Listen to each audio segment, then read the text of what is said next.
Minutes. I currently work for Reconciliation Canada. It's a Aboriginal-driven initiative whose focus is on attempting to bring Canadians together of all backgrounds to talk about how we begin to create a new relationship between us, between all of us. And Vancouver, I think, is such a wonderful place to start this discussion. We've all of this diversity in Vancouver, and there are so many worldviews and faith groups and ideas that need to be nurtured and nourished so that as we move forward in our time, your time, we're not continuing to build these silos between us and these walls of ignorance and disparity and hate and all of those things that divide us rather than build us. I know you're all very busy in your life's work and you have your priorities, but I think it's really important to think about what your purpose is, your real purpose in being here. What is your role as a human being, as being part of the larger human family? Do you have any responsibilities to others? I think those are important questions because we're so busy that we, for the most part, just let our days and our lives fly by without never asking that question or asking those questions. And then we're a little less richer because we haven't asked those questions, I think. So my current work is around reconciliation, as you can guess by now. I've had the good fortune of working for a long time trying to build bridges between Aboriginal people, of course, and others. But in my own life experience, having been so broken and having been harmed so badly and losing sight of my value and purpose in my life and losing my way to addictions and dysfunction and then finding my way back, I have really embraced the idea that if I'm going to live to my full potential as a human being, then every other human being that comes within my vision and others that don't, I have to acknowledge their value and their worth and to be respectful. And so now I'm committed to doing whatever it is that I can to bring about dialogue so that people can begin to have a deeper discussion about each other. You know, in our country, there are every race on earth this year, every language, every religion is here. And for the most part, we care only about whether they're educated and they will be productive when they get here, for the most part. And I think that what we ought to be doing is considering not only just their productivity or their education background or level, but their value, their worldview, what makes you sing, what makes you dance, what makes you celebrate, what makes you feel worth.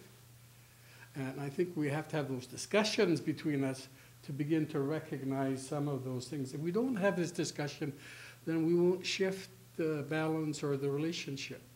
And I know that most of you are here because you're interested in some way through your compassion trying to right things that are wrong or balance the playing field, whatever words you use. I know that you're here because you care to some degree about what's happening to people. So I think, though, that as we move forward, we've got to have these deeper dialogues.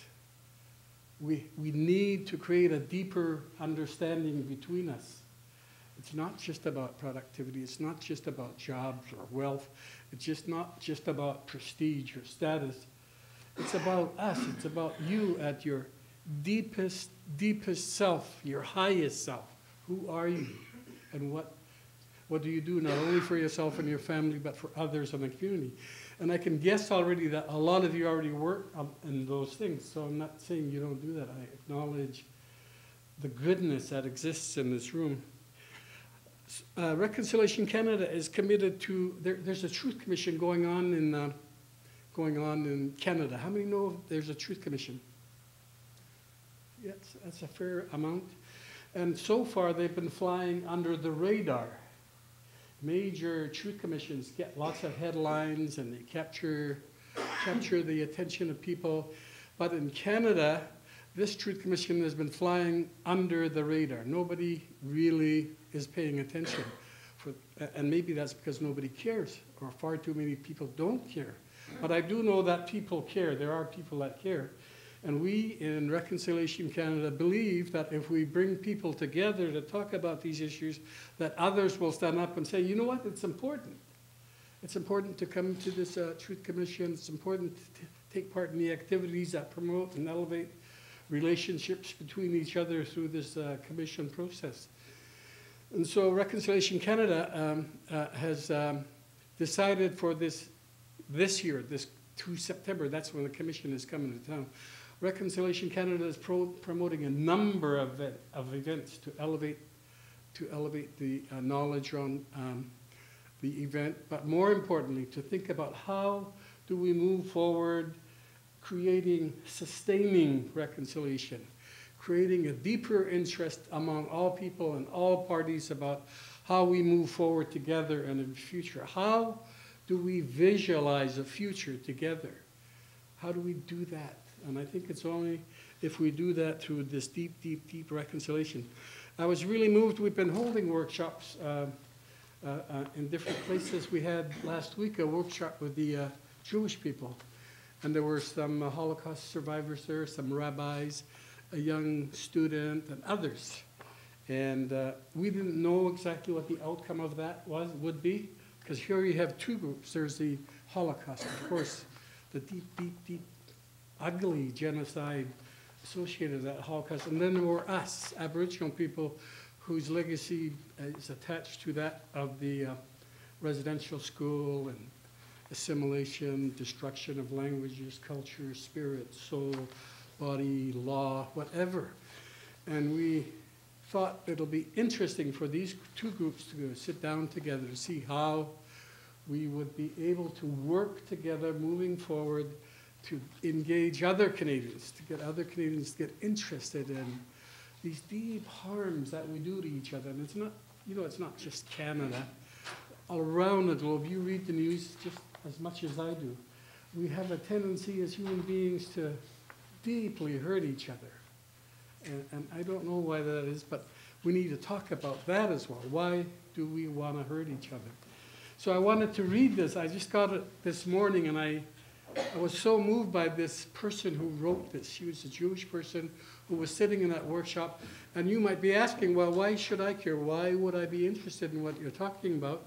And what did I have to do with the residential school, or the harms that, or the impacts that currently are reverberating through our communities? What's my part in it? Why would I care? And this might just give you a glimpse of why you might care. At least at minimum, it will tell you why one person began to recognize why she is caring. So I'll just read it. I hope you don't mind my reading it. I have a secret that I've protected all my life. I've never spoken it aloud and could barely acknowledge it to myself. 2 days ago, a man that I have never met before identified my secret and spoke it aloud to 50 Aboriginal and Jewish people in a room that I had never been to. That man was a Jewish rabbi, and the room was in a Hallel house on the University of BC campus. The topic we were talking about is what reconciliation means between Aboriginal people and Jewish people in Canada. It happened at a 2-day workshop coordinated by the people at Reconciliation Canada. And she put our www.reconciliationcanada.ca. If you want to visit that at your leisure, do that. Until he spoke, I said no words. I told no secrets, but he knew. When his words touched my heart, the tears flowed down my face. I felt a light begin to shine into the darkness where that secret was hidden for 51 years. His words opened my heart and mind to my own healing and possibility for us all. He told a story about going to Germany for the first time a few years ago. His family are Jewish Holocaust survivors, and he was the first person in his family to return to Germany since World War II. He thought he was ready to make that trip, he said. He realized when he got off the plane and landed in Germany that he wasn't. He said he felt uncomfortable every single day he was there. Intellectually, he knew that the war was over, that he could not be detained or deported to a concentration camp, but that there was a disease that he felt in every cell of his body. He returned to Canada earlier than he'd planned, he said, to a place he feels safe and where the discomfort does not exist. Then the rabbi told the room my secret.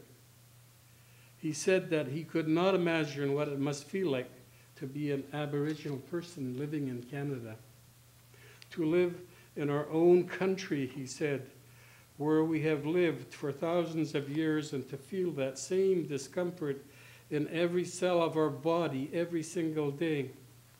He knew, he said, that for many Aboriginal people, Canada does not represent the same safe place that others stood by, that represents to him, rather. He said he could not fathom what it must feel like to live in our own country, knowing that others stood by while 150,000 Aboriginal children were removed from their families and confined to residential schools. Worse, that 50% of the 150,000 children did not live through the terror, died, and that many are still missing. He talked about his deep respect for the thousands of Aboriginal people who have courage to publicly tell their stories about their residential school experience and have it documented by the Truth and Reconciliation Commission. He acknowledged the vulnerability of children forced to endure widespread sexual assault, starvation, burning, neglect, physical abuse, lack of medical attention, no safety in those schools, and death. It's amazing, he said, that they tell their truth despite knowing that they might not be believed. He remarked on the strength and resilience of Aboriginal people to survive this Aboriginal Holocaust, and of our determination and to heal and to thrive. More, he asked himself what it might take for him to live in Germany, side by side with their shared history. How might he cope? He wondered if every time he left home, he experienced constant triggers in his life, the same terrors that have affected generations of his family members. What does it mean in Canada, a young Jewish student asked in the same circle, that the people that came in search of safety all those years ago now benefit from the resources that were taken from them and are still denied to the Aboriginal peoples? Do we have a responsibility to talk about their suffering and who benefits today because of our shared history in Canada? How do we go forward together in mutual safety so that our children and grandchildren do not have to carry this disease and discomfort in their lives? There is hope. That's what I realized, because there is light from words spoken aloud from his heart to mine. And then she asked, what can I do?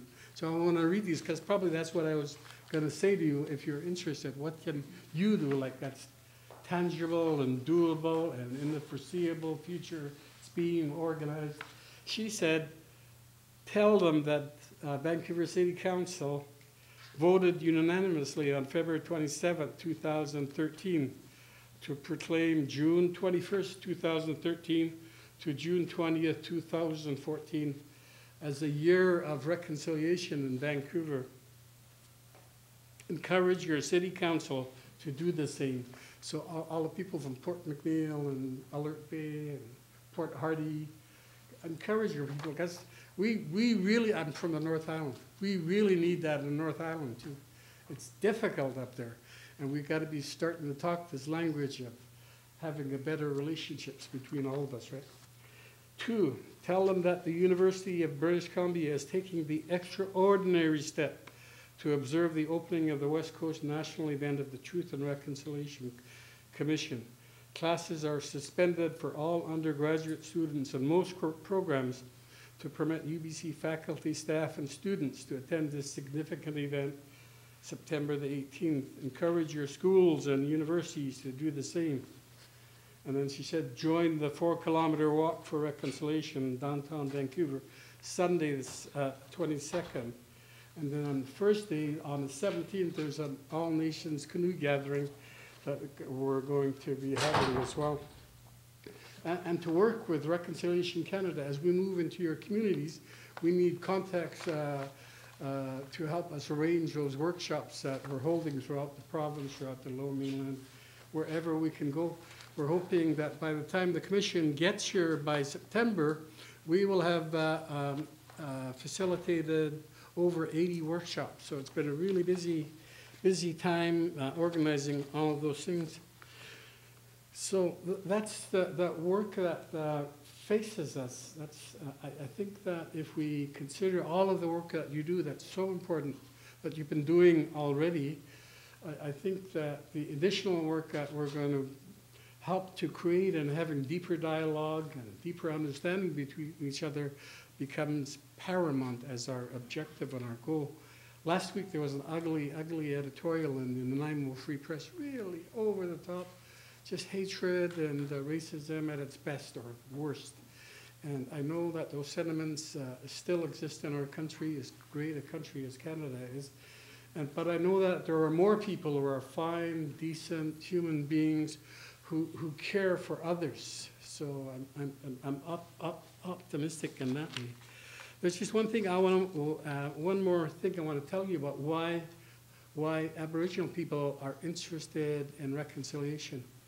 And it is this: from the very beginning, before the settlement agreement, before the apology, before the establishment of the commission, people who had gone to those schools who call ourselves survivors were meeting in circles all across the country, all across British Columbia. Thousands of circles, and we talked to each other, and we talked about our despair, we talked about our loss, and we grieved, and we talked about where would we find the hope to move forward from all of that. Because as you know, we haven't really advanced very far in a long time.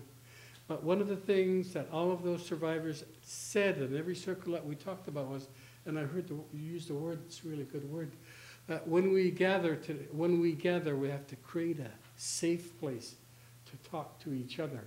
Originally, it was us, Aboriginal people, talking to each other, but others began to join the circle, and we began to recognize that if we truly move forward, then everybody has to feel safe in this discussion moving forward. Non-Aboriginals, Aboriginals, other. And the other thing that we discovered was that if we attempt, and I don't know if any of you are religious, and if you're not, that's okay too. I have respect for all of your views. But what we try to do is create a sanctity about this work of reconciliation. That it's spiritual work, it's sacred work. It's moving beyond where we've never been before as a society. To have these deep dialogues that shift our consciousness about each other.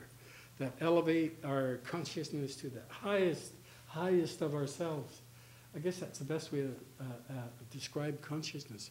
Bringing ourselves to this moment, to our highest self. And so Reconciliation Canada is a process supported by all the Aboriginal leadership, by the way. The Union of Chiefs, First Nations Summit, Assembly of First Nations nationally, the BC Assembly of First Nations, the Urban Aboriginal Coalition, and supported by all the faith-based groups. So there's a lot of interest and there's a lot of momentum moving forward.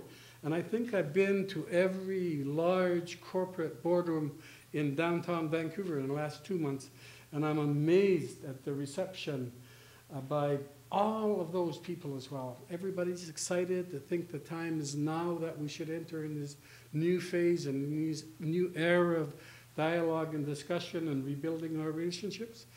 Everyone, there's not been a dissenter, and we've had a lot of support, a lot of in-kind support, just a lot of inspiring things I've heard from people that I would never dream of meeting, except that I'm working here where I'm working, and we're getting to go and ask for their money and things like that, right? So I think we're positioned in Vancouver, especially British Columbia, to really begin to showcase the idea that we're committed to beginning to create a new relationship. And the world is watching, by the way. There's one thing about truth commissions: the world watches. There have been almost 40 truth commissions around the world. They're all different. This is the first one in the free Western world, so to speak. That is the commission. And it's different from all the others because it's so historical. The crime, the intent of the residential school issue took place over 100 years, 150,000 kids. And the intentions were clear. It truly was, A, to remove us from being an obstacle to the newcomers and the resource developers accessing the resources. B, to get rid of us as people. We were less than human. The first Indian Act described us as other than. I can't remember the exact words. But it's not until very recently that we were considered human beings in our own country. We didn't have a vote or anything like that. And so we've got this steep hill to climb, but we're willing as we move forward. More and more Aboriginal people want to be engaged in this kind of discussion. And my sincerest hope is that Canada is willing. You're Canada. You're so important. I know one thing, by the way, I travel around the globe and I do other work promoting peace and reconciliation. I've talked to Holocaust victims, I've talked to Palestinians, I've been talked to men in black suits in Washington, D.C.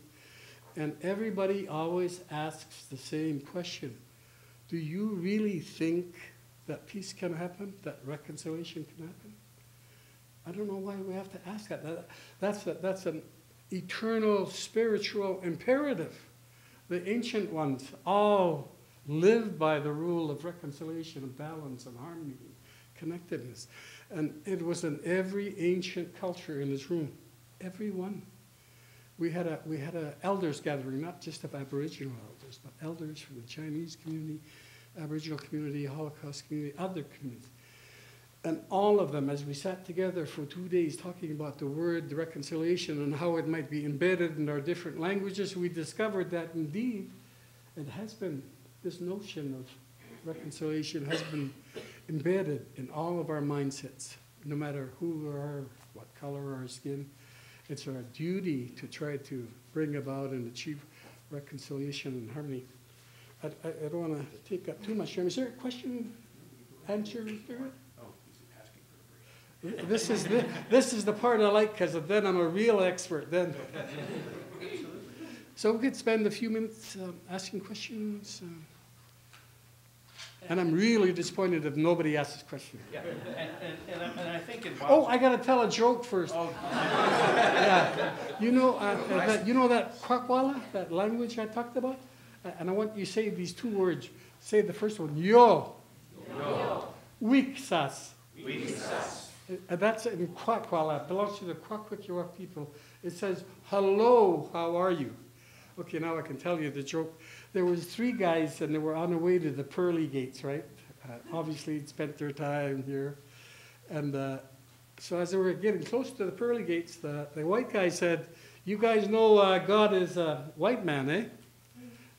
So the black guy said, oh, no, he's a black guy. The Indian guy's just quiet, right? So just when they got to the pearly gates, the rolling of thunder and lightning all took place. You know, when you're in the presence of God, those things happen, right? Yeah. And then suddenly this big, deep voice said, yo, weak sauce.